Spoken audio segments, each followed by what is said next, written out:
নমস্কাৰ DMI Study YouTube চেনেলৰ পৰা আপোনালোকক সকলক স্বাগতম জনাইছো। এই ভিডিঅ'টোত আজি আমি আলোচনা কৰিম অসমৰ ভূগোলৰ ওপৰত। অসমৰ ভূগোলৰ ওপৰত আজিৰ ভিডিঅ'টো হৈছে পঞ্চমটো ভিডিঅ'। যিসকলে প্ৰথম, দ্বিতীয়, তৃতীয় আৰু চতুৰ্থ পাঠবোৰ চোৱা নাই সেইসকলে DMI Study ইউটিউব চেনেলত গৈ ভিডিঅ'বোৰ চাব। আজি ভিডিঅ'টোৰ প্ৰথমটো প্ৰশ্ন হৈছে কোন বছৰত টোকলাই চাহ গৱেষণা প্ৰতিষ্ঠান স্থাপন কৰা হৈছিল? কোন বছৰত টোকলাই চাহ গৱেষণা প্ৰতিষ্ঠান স্থাপন কৰা হৈছিল? 1911 চনত, 1911 চনত 1911 চনত টোকলাই চাহ গৱেষণা প্ৰতিষ্ঠান স্থাপন কৰা হৈছিল। ভাৰতৰ মুঠ জনসংখ্যাৰ কিমান শতাংশ লোক অসমত বাস কৰে? ভাৰতৰ মুঠ জনসংখ্যাৰ 2.6 শতাংশ 2.6 শতাংশ লোক অসমত বাস কৰে। দক্ষিণ শালমাৰা মানকাছাৰ জিলাৰ মুখ্য কাৰ্যালয় ক'ত অৱস্থিত? দক্ষিণ শালমাৰা মানকাছাৰ জিলাৰ মুখ্য কাৰ্যালয় হৈছে হাটশিঙিমাৰী। হাটশিঙিমাৰী হৈছে দক্ষিণ শালমাৰা মানকাছাৰ জিলাৰ মুখ্য কাৰ্যালয়। কিমান চনত ডিব্ৰু-চৈখোৱা ৰাষ্ট্ৰীয় উদ্যান? কিমান চনত ডিব্ৰু-চৈখোৱা ৰাষ্ট্ৰীয় উদ্যান জৈৱমণ্ডল সংৰক্ষিত বনাঞ্চল হিচাপে স্বীকৃতি দিয়া হৈছিল?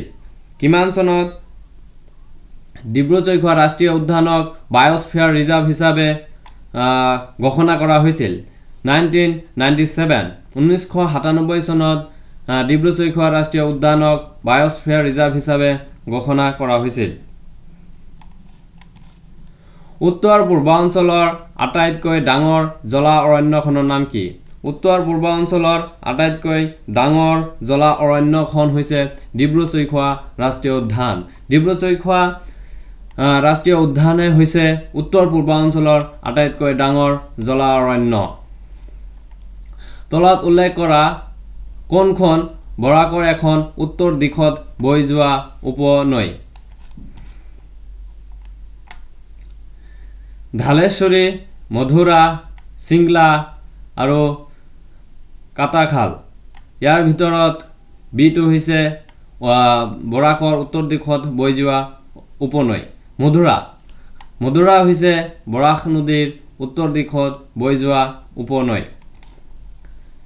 ভাৰতবৰ্ষত বৰাক নদীৰ মুঠ দৈৰ্ঘ্য কিমান? ভাৰতবৰ্ষত বৰাক নদীৰ মুঠ দৈৰ্ঘ্য হৈছে 564 কিলোমিটাৰ। 564 কিলোমিটাৰ হৈছে ভাৰতবৰ্ষত বৰাক নদীৰ মুঠ দৈৰ্ঘ্য। আৰু এই বৰাক নদীৰ উৎপত্তি হৈছে মণিপুৰ। মণিপুৰত উৎপত্তি হৈ অসমৰ কাছাৰ, হাইলাকান্দি আৰু কৰিমগঞ্জ এই তিনিখন জিলাৰ মাজেৰে বৈ গৈ বাংলাদেশত গৈ পৰে। অসম সমবায় মৰাপাট কল অসমৰ কোনখন ঠাইত অৱস্থিত? অসম সমবায় মৰাপাট কল অসমৰ শিলঘাট নামৰ ঠাইত অৱস্থিত। শিলঘাট নামৰ ঠাইত অসম সমবায় মৰাপাট কল অৱস্থিত। ভৌগোলিক মাটিকালিৰ ক্ষেত্ৰত ডাঙৰৰ পৰা সৰুলৈ তলৰ উল্লেখ কৰা অসমৰ জিলা কেইখন শুদ্ধক্ৰমে কোনটো? অপশ্যন কেইটাৰ ভিতৰত মাটিকালিৰ ক্ষেত্ৰত ডাঙৰৰ পৰা সৰুলৈ শুদ্ধক্ৰমে কোনটো আছে? ওদালগুৰি, কোকৰাঝাৰ, বাক্সা, চিৰাং। তাৰপিছত আছে কোকৰাঝাৰ, বাক্সা, ওদালগুৰি, চিৰাং। ওদালগুৰি, কোকৰাঝাৰ, চিৰাং, বাক্সা। কোকৰাঝাৰ, ওদালগুৰি, বাক্সা, চিৰাং। ইয়াৰ মাজত বিটো হৈছে কাৰেক্ট এনচাৰ। প্ৰথমত আছে কোকৰাঝাৰ। এই চাৰিখন জিলাৰ মাজত কোকৰাঝাৰ হৈছে ডাঙৰ। তাৰপিছত আছে বাক্সা, তাৰপিছত আছে ওদালগুৰি, তাৰপিছত আছে চিৰাং। ধান গৱেষণা কেন্দ্ৰ ICAR কেন্দ্ৰীয় ধান গৱেষণা প্ৰতিষ্ঠানটো ক'ত অৱস্থিত? নামৰূপ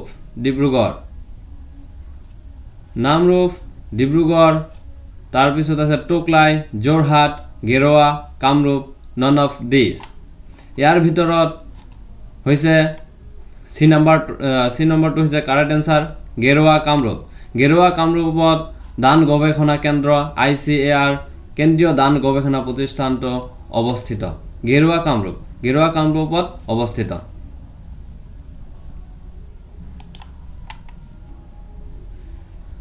তলত উল্লেখ কৰা কোনখন নদী অৰুণাচল পাহাৰৰ পৰা উৎপত্তি হোৱা নাই তলত উল্লেখ কৰা কোনখন নদী অৰুণাচল পাহাৰৰ পৰা উৎপত্তি হোৱা নাই Dihing river Kameng river Dibang river Kolong river Dihing river Arunachal পাহাৰৰ পৰা উৎপত্তি হৈছে কামেং ৰিভাৰৰ অৰুণাচল পাহাৰৰ পৰা উৎপত্তি হৈছে এই কামেং ৰিভাৰক অসমত জিয়া ভৰলী নামেৰে জনা যায় দিবাং হৈছে ইয়াৰ ভিতৰত কলং ৰিভাৰটো হৈছে শুদ্ধ এনসাৰ অৰুণাচল পাহাৰৰ পৰা উৎপত্তি হোৱা নাই কলং ৰিভাৰ অৰুণাচল পাহাৰৰ পৰা উৎপত্তি হোৱা নাই চিৰাং জিলাই তলত উল্লেখ কৰা কোনখন জিলাৰ সৈতে সীমা ভাগ বতৰা কৰা নাই বা ভাগ বতৰা নকৰে চিৰাং জিলাই তলত উল্লেখ কৰা কোনখন জিলাৰ সৈতে সীমা ভাগ বতৰা নকৰে Nalbari Barpeta Bongaigaon none of this বঙাইগাঁৱৰ লগত সীমা ভাগ বতৰা কৰে চিৰাং জিলাই বৰপেটাৰ লগত কৰে নলবাৰী ডিষ্ট্ৰিক্টৰ লগত সীমা ভাগ বতৰা নকৰে তো শুদ্ধ এনসাৰটো হ'ব নলবাৰী ডিষ্ট্ৰিক্ট বা নলবাৰী জিলা অসমৰ ৰাজ্যিক চিৰিয়াখানা আৰু উদ্ভিদ উদ্যানখন কিমান চনত প্ৰতিষ্ঠা কৰা হৈছিল অসমৰ ৰাজ্যিক চিৰিয়াখানা আৰু উদ্ভিদ উদ্যানখন কিমান চনত প্ৰতিষ্ঠা কৰা হৈছিল 1957 চনত অসমৰ ৰাজ্যিক চিৰিয়াখানা আৰু উদ্ভিদ উদ্যানখন প্ৰতিষ্ঠা কৰা হৈছিল ডিক্ৰং নদী কোনখন জিলাৰ মাজেৰে বৈ গৈছে ডিক্ৰং নদী লখিমপুৰ ডিস্ট্ৰিক্ট অনলি একমাত্ৰ লখিমপুৰ জিলাৰ মাজেৰে বৈ গৈছে ডিক্ৰং নদী একমাত্ৰ লখিমপুৰ জিলাৰ মাজেৰে বৈ গৈছে হিমান্ত জ্ঞান আহৰণ আঁচনিখন কোনটো বিভাগৰ অধীনত পৰে হিমান্ত জ্ঞান আহৰণ আঁচনিখন কোনটো বিভাগৰ অধীনত পৰে border areas development programme of Assam অসমৰ সীমান্তৱৰ্তী এলেকাৰ উন্নয়ন সূচী বিভাগৰ অধীনত পৰে তলত উল্লেখ কৰা অসমৰ কোনটো ভৌগোলিক অৱস্থান শুদ্ধ তলত উল্লেখ কৰা অসমৰ কোনটো ভৌগোলিক অৱস্থান শুদ্ধ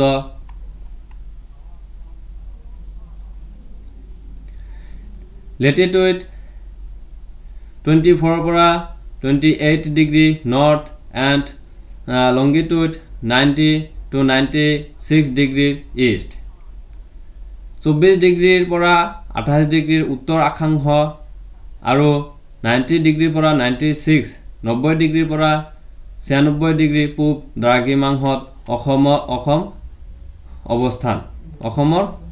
অৱস্থান ৰুদ্ৰসাগৰ তৈলক্ষেত্ৰ কিমান চনত আৱিষ্কাৰ কৰা হৈছিল ৰুদ্ৰসাগৰ তৈলক্ষেত্ৰ 1960 চনত আৱিষ্কাৰ কৰা হৈছিল 1960 চনত ৰুদ্ৰসাগৰ তৈলক্ষেত্ৰ আৱিষ্কাৰ কৰা হৈছিল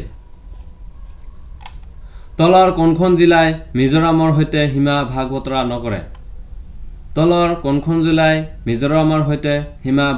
নকৰে কাছাৰ মিজোৰামৰ সৈতে সীমা ভাগ বতৰা কৰে তিনিচুকীয়া মিজোৰামৰ সৈতে সীমা ভাগ বতৰা নকৰে কৰিমগঞ্জ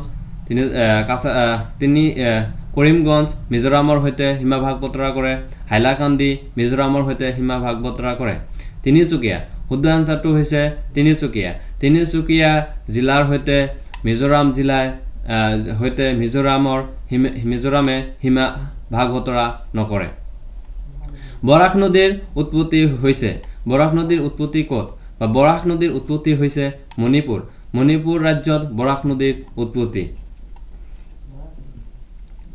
অসমৰ প্ৰদূষণ নিয়ন্ত্ৰণ বৰ্ডখন কিমান চনত প্ৰতিষ্ঠা কৰা হৈছিল অসমৰ প্ৰদূষণ নিয়ন্ত্ৰণ বৰ্ডখন 1975 চনত 1975 চনত প্ৰতিষ্ঠা কৰা হৈছিল 1975 চনত অসমৰ প্ৰদূষণ নিয়ন্ত্ৰণ বৰ্ডখন প্ৰতিষ্ঠা কৰা হৈছিল অসমৰ একমাত্ৰ মেইন মহাবিদ্যালয়খন ক'ত অৱস্থিত ৰহা অসমৰ একমাত্ৰ মেইন মহাবিদ্যালয়খন ক'ত অৱস্থিত ৰহাত মেইন মহাবিদ্যালয় অসমৰ একমাত্ৰ মেইন মহাবিদ্যালয় ৰহাত অৱস্থিত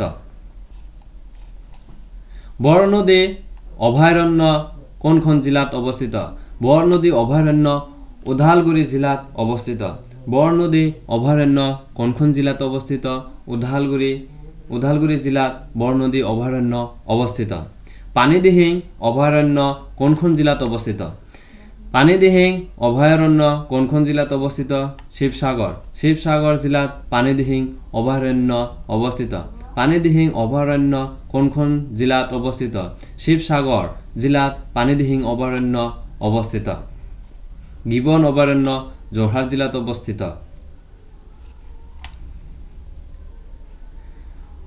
বগীবিল দলংখনে কোন কেইখন ঠাইক সংলগ্ন কৰিছে বগীবিল দলংখনে কোন কেইখন ঠাইক সংলগ্ন কৰিছে কোন দুখন ঠাইক বগীবিল দলঙে কোন দুখন ঠাইক সংলগ্ন কৰিছে ধেমাজি আৰু ডিব্ৰুগড় এই দুখন জিলাক বগীবিল দলঙে সংযোগ কৰিছে আৰু এই বগীবিল দলংখনে হৈছে ব্ৰহ্মপুত্ৰৰ ওপৰৰ আটাইতকৈ দীঘল দলং বগীবিল দলংখনে হৈছে ব্ৰহ্মপুত্ৰৰ ওপৰৰ দলংকেইটাৰ ভিতৰত আটাইতকৈ দীঘল দলং ব্ৰহ্মপুত্ৰ নদীৰ ওপৰত আটাইতকৈ দীঘল দলংখনৰ নাম কি বগীবিল হৈছে ব্ৰহ্মপুত্ৰ নদীৰ ওপৰত আটাইতকৈ দীঘল দলং চীন দেশত ব্ৰহ্মপুত্ৰ নদীখনক কি নামেৰে জনা যায় চীন দেশত ব্ৰহ্মপুত্ৰ নদীখনক কি নামেৰে জনা যায় চেংপো নামেৰে জনা যায় চেংপো বা ইয়াৰলুং জাংবো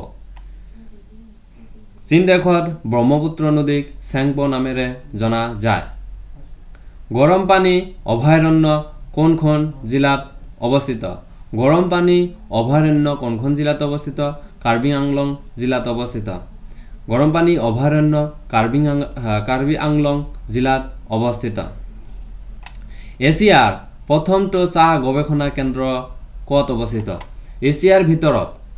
এছিয়া মহাদেশৰ ভিতৰত প্ৰথমটো চাহ গৱেষণা কেন্দ্ৰ ক'ত অৱস্থিত যোৰহাটত অৱস্থিত আৰু সেই গৱেষণা কেন্দ্ৰটোৰ নাম হৈছে টকলাই যোৰহাটত অৱস্থিত এছিয়াৰ প্ৰথমটো চাহ গৱেষণা কেন্দ্ৰ ক'ত অৱস্থিত যোৰহাটত অৱস্থিত শ্ৰী সূৰ্য পাহাৰ অসমৰ কোনখন জিলাত অৱস্থিত শ্ৰী সূৰ্য পাহাৰ অসমৰ গোৱালপাৰা জিলাত অৱস্থিত গোৱালপাৰা জিলাত শ্ৰী সূৰ্য পাহাৰ অৱস্থিত শ্ৰী সূৰ্য পাহাৰ গোৱালপাৰা জিলাত অৱস্থিত কিমান আজি ভিডিঅ'টোৰ শেষৰখন প্ৰশ্ন কিমান চনত অসমৰ ৰাজধানী শিলঙৰ পৰা দিছপুৰলৈ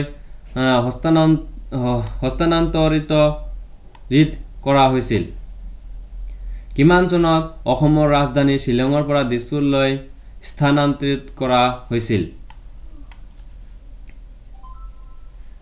কিমান চনত স্থানান্তৰিত কৰা হৈছিল 1973 1973 চনত অসমৰ ৰাজধানী শিলঙৰ পৰা 1973 চনৰ আগত অসমৰ ৰাজধানী আছিল শিলং আৰু 1973 চনত অসমৰ ৰাজধানী শিলঙৰ পৰা দিছপুৰলৈ স্থানান্তৰিত কৰা হৈছিল